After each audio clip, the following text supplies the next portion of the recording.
नमस्कार साथियों, स्वागत है आपके अपने डिजिटल प्लेटफॉर्म पर। इससे पहले हमने जो राजस्थान बोर्ड की बुक है 10th क्लास के, उसके 2 पार्ट पूरे किए हैं, वो लोक नृत्य और लोक नाट्य के। आज अपन इसका तीसरा पार्ट पढ़ेंगे। मैं सबसे पहले रम्मत। होली के अवसर पर जितने प्रकार के लोकानुरंजन राजस्थान में प्रचलित है, उनमें रम्मत का विशिष्ट स्थान है। रम्मत जैसलमेर, फलोदी, बीकानेर में मुख्य रूप से आयोजित की जाती है। इन जगह पर जो रम्मत है वो आयोजित की जाती है जैसलमेर, फलोदी, बीकानेर में।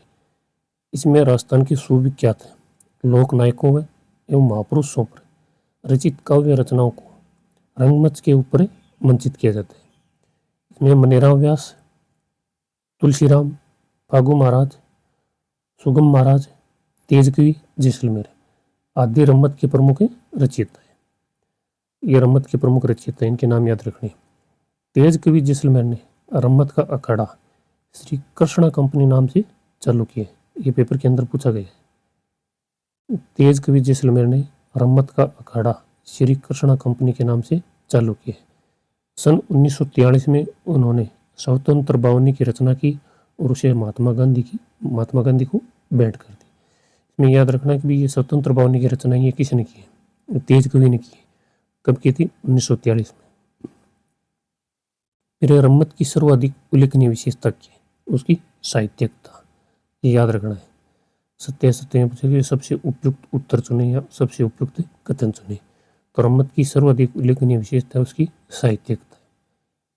इस व्यावसायिकता के युग में रम्मत आज भी सामुदायिक लोकनाट्यों का रूप लिए। रम्मत की मूल ऊर्जा टेरी होता है। ये प्रश्न पूछा गया था, रीट के अंदर पूछा गया था, कर्मचारी चयन बोर्ड के अंदर। ये रम्मत की मूल ऊर्जा उसे क्या कहते हैं? रम्मत की मूल ऊर्जा उसे टेरिया कहते हैं। रम्मत की मंच योजना खुले मोहल्ले या मंडी यानी बाजार के चौक में होती है। बड़े बड़े लकड़ी के पाटों पर राजा रानी के बैठने के लिए छत्र सिंहासन बनाया जाता है। मुख्य मंच के चारों ओर दर्शक बैठते हैं। ऊंचे मंच पर वादक नगाड़ा, तबला, झांझ, चिमटा, तंदूरा, ढोलक, हारमोनियम आदि लेकर एक कोने में बैठते हैं।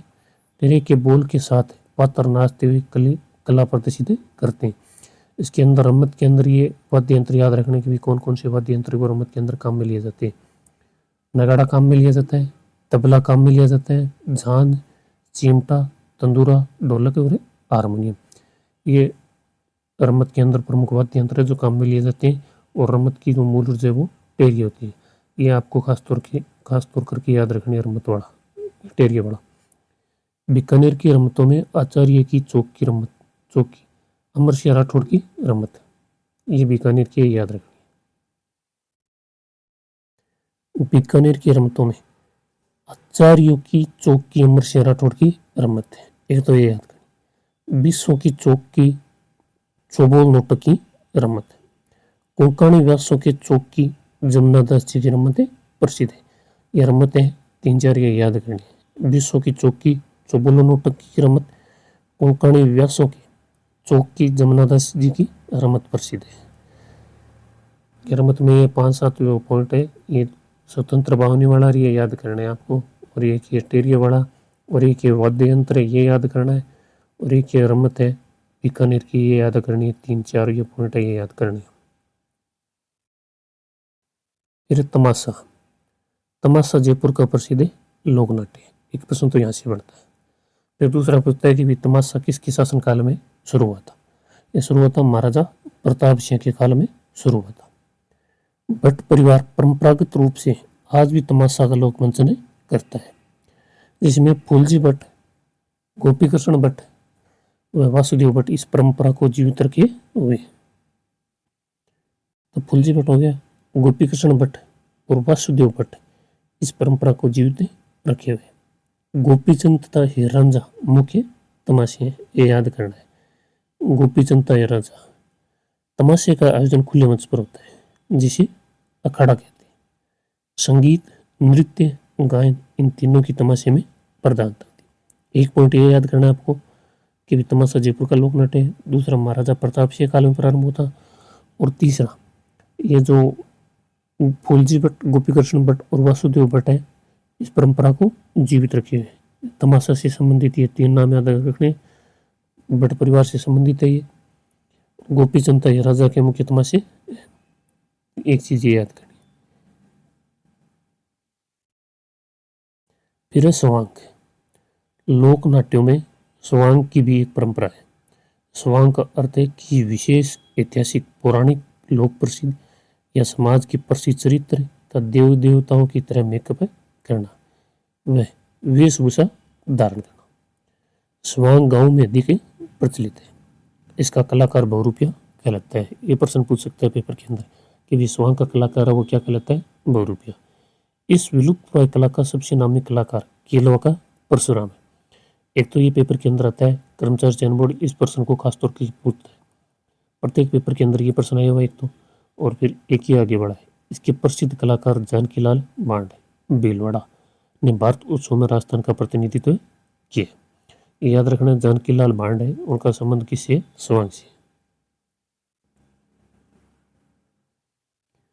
क्या आप जानते हैं दूल्हे की बारात जब लड़की वाले के यहाँ चली जाती है तब पीछे से वर पक्ष की महिलाओं द्वारा वर वधु की नकल के रूप में जो स्वांग प्रदर्शित किया जाता है उसे टूंटिया, पुक्की अथवा खेड़िया निकालना कहते हैं। ये प्रश्न अब की बार आ सकता है पेपर के अंदर। अभी तक कर्मचारी चयन बोर्ड और आरपीएससी दोनों ने इस प्रश्न को नहीं पूछा है, हो सकता है अब की बार पूछ सकती है। इसमें एक महिला वर तथा दूसरी महिला वधु बनती है। एक महिला तो पुरुष का वेश धारण करती है और दूसरी वो महिला होती है तथा उनका नकली विवाह कराया जाता है। इसका एकमात्र उद्देश्य असली वर वधु आदि व्याधि से मुक्त कराने की मनोकामना है। ये याद करना। फिर है लीला नाट्य। राजस्थानी लोक नाट्यों में लीला नाट्यों की महत्वपूर्ण भूमिका है। रामलीला तथा रासलीला की अतिरिक्त लीलाओं के कुछ और भी रूप प्रचलित है, जैसे रावलों की रम्मत, सम्या, गौरी, सनकादिकों की लीलाएं, ग्रासियों की गौर लीलाएं, रामलीला और कृष्ण लीला। इतना इंपॉर्टेंट नहीं, यहाँ तक छोड़ देना आप। रास लीलाओं में श्री कृष्ण के बाल्यकाल और किशोरावस्था की लीलाओं का प्रस्तुतिकरण किया जाता है। फुलेरा, जयपुर, असलपुर, हरदोना, गोंडा आदि में रासलीला की अनेक मंडली है। रामलीला का मुख्य प्रयोजन भगवान राम के जीवन प्रसंगों का जीवन चित्रण है। इसके प्रस्तुतिकरण भरतपुर, पाटुदा तथा बिसाऊ की अपनी अलग पहचान है। राम जीवन से संबंधित महत्वपूर्ण सम्या अर्थात समय को इस नाट्य शैली में प्रस्तुत किया जाता है। इसमें नृत्य, गीत तथा विभिन्न वाद्यों का प्रयोग किया जाता है। गौर का आयोजन ग्रासियों द्वारा वैशाख शुक्ल चतुर्दशी को बाख्योर की गणगौर के नाम से किया जाता है। याद करना है, गौर का आयोजन ग्रासियों द्वारा वैशाख शुक्ल चतुर्दशी को बाख्योर की गणगौर के नाम से किया जाता है। इसमें लकड़ी की गौर एवं अंसर को ग्रास्य स्त्रियां अपने सिर पर रखकर नृत्य करती है। इसके बीच में पुरुष मुखौटा लगाकर तलवारबाजी का प्रदर्शन करते हैं। सनकादिकों की लीला राजस्थान में अत्यंत प्रसिद्ध है। इन लीलाओं के प्रमुख अखाड़े गोसुंडा तथा बस्सी में मौजूद। याद करना भी, सनकादिकों की लीला राजस्थान में अत्यंत प्रसिद्ध है और इनके अखाड़े कहाँ पे? ये तो गोसुंडा में एक बस्सी में। श्री कृष्ण के युगल स्वरूप एवं रसादी लीलाओं का आयोजन किया जाता है। अवतारों के चेहरे विभिन्न प्रकार के मुखौटे धारण किए रहते हैं।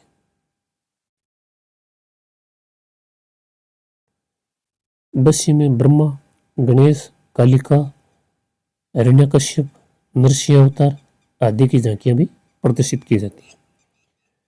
फिर है नौटंकी। नौटंकी ये क्षेत्र विशेष ही ध्यान में रखना है। धौलपुर, करौली, अलवर, गंगापुर, भरतपुर तथा सवाई माधोपुर में नौटंकी का खेल प्रसिद्ध होता है। ये 5 नाम है, याद करना है। धौलपुर, करौली, अलवर, गंगापुर, भरतपुर और सवाई माधोपुर, ये नाम याद करने। नौटंकी की खेल यहाँ पे प्रचलित है। नौटंकी के नाटकों में रूप बसंत, नकाबपोश, सत्यवादी हरिश्चंद्र, राजा भर्तृहरि आदि प्रमुख है। अभी आपको ये दे सकते हैं कि रूप बसंत, नकाबपोश, सत्यवादी हरिश्चंद्र, राजा भर्तृहरि आदि कौन सी वो लोक नृत्य है जिसे संबंधित रखता है, ये नौटंकी से। फिर विवाह, सामाजिक समारोह, मेलों तथा लोकोत्सव के मौके पर इसका आयोजन करवाया जाता है। एक तो क्षेत्र विशेष याद रखना है, और फिर ये नौटंकी में नौटंक नाटकों के रूप हैं, रूप बसंत, नकाबपोश, सत्यवादी हरिश्चंद्र और राजा भर्तृहरि, ये याद करने हैं आपको।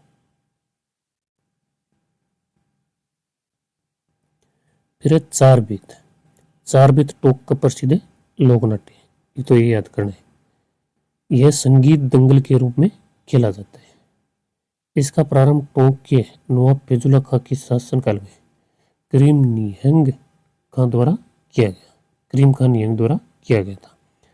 चारबेत टोक का प्रसिद्ध लोक नाट्य है, और इसका प्रारंभ नवाब फैजुल्ला खां के शासनकाल में, एक तो ये याद रखना है किसके शासनकाल में, नवाब फैजुल्ला खां के शासनकाल में, और किसके द्वारा किया गया, करीम खां निहंग के द्वारा। इस लोक नाट्य में गायक डब बजाता हुआ घुटनों के बल खड़े होकर गा कर अपनी बात कहता है। इसमें दो बात याद रखनी है, एक तो ये टोंक का प्रसिद्ध है, और दूसरा ये लाइन याद रखनी है नवाब फैजुल्ला खां के शासनकाल में करीम खां निहंग द्वारा। ये दो चीज याद रखनी इसमें। अब आपको कुछ इसमें महत्वपूर्ण जानकारी है वो बता देता हूँ मैं। ये महत्वपूर्ण तथ्य है, ये याद रखने हैं। महत्वपूर्ण तथ्य, ख्याल 18वीं शताब्दी से प्रचलित है। ख्यालों में पौराणिक, ऐतिहासिक तथा सामाजिक विषयों का समावेश होता है, ये चीज याद रखनी है। भाषागत के स्थान पर शैलीगत भिन्नता पाई जाती है, शैलीगत भिन्नता नाम है यहाँ पे, शैलीगत भिन्नता नाम कर लेना है।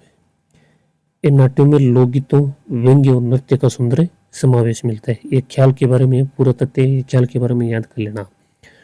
18वीं सदी से प्रचलित है। इस ख्यालों में पौराणिक, ऐतिहासिक तथा सामाजिक विषयों का समावेश होता है। भाषागत के स्थान पर शैलीगत भिन्नता पाई जाती है, और इन नाट्यों में लोकगीतों, व्यंग्य और नृत्य का सुंदर समावेश मिलता है। फिर ये याद रखने की ट्रिक है, देख लेना याद हो तो आपको, लेकिन ट्रिक पे कम ही ध्यान देना है। कुचामनी ख्याल की विशेषताएं, कुचामनी ख्याल की विशेषता याद रखनी है। ओलो, ओलो खू, स्त्रीभाव, ओ से मतलब होता है इसका वो स्वरूप, रूप है वो ओपेरा जैसे। लो से मतलब होता है इसमें लोकगीतों की प्रधानता है। खू से मतलब होता है खुले मंच पर इसका प्रदर्शन किया जाता है, और स्त्री से मतलब होता है स्त्री पात्रों का अभिनय पुरुष करते हैं। इसमें जो कुचामनी ख्याल है, इसमें जो स्त्री पात्रों का अभिनय वो पुरुषों द्वारा किया जाता है, ये चीज खास तौर की याद रखनी है। वहाँ से क्या होता है, वाद्यों का समुचित उपयोग होता है, और भाषा हो गया भाषा सरल और व्यंग्यात्मक विषय, ये याद कर लेना, ये ट्रिक काम आएगी आपकी। कुचामनी ख्याल की पूरी विशेषता आ गई इसके अंदर। ओपेरा जैसा इसका रूप होता है, लोकगीतों में प्रधानता होती है, खुले मंच पर इसका प्रदर्शन होता है, और स्त्री पात्रों का अभिनय पुरुष करते हैं, वाद्यों का समुचित उपयोग होता है, भाषा सरल और व्यंग्यात्मक विषय।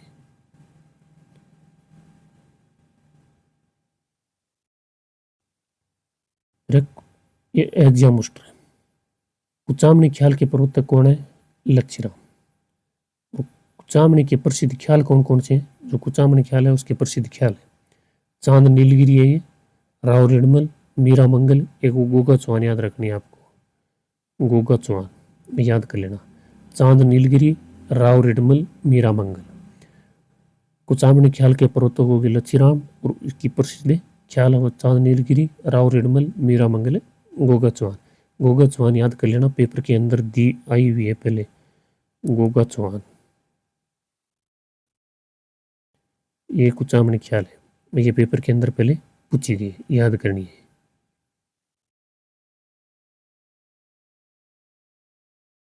फिर शेखावटी ख्याल के प्रमुख खिलाड़ी, चिड़ावा निवासी नानूराम।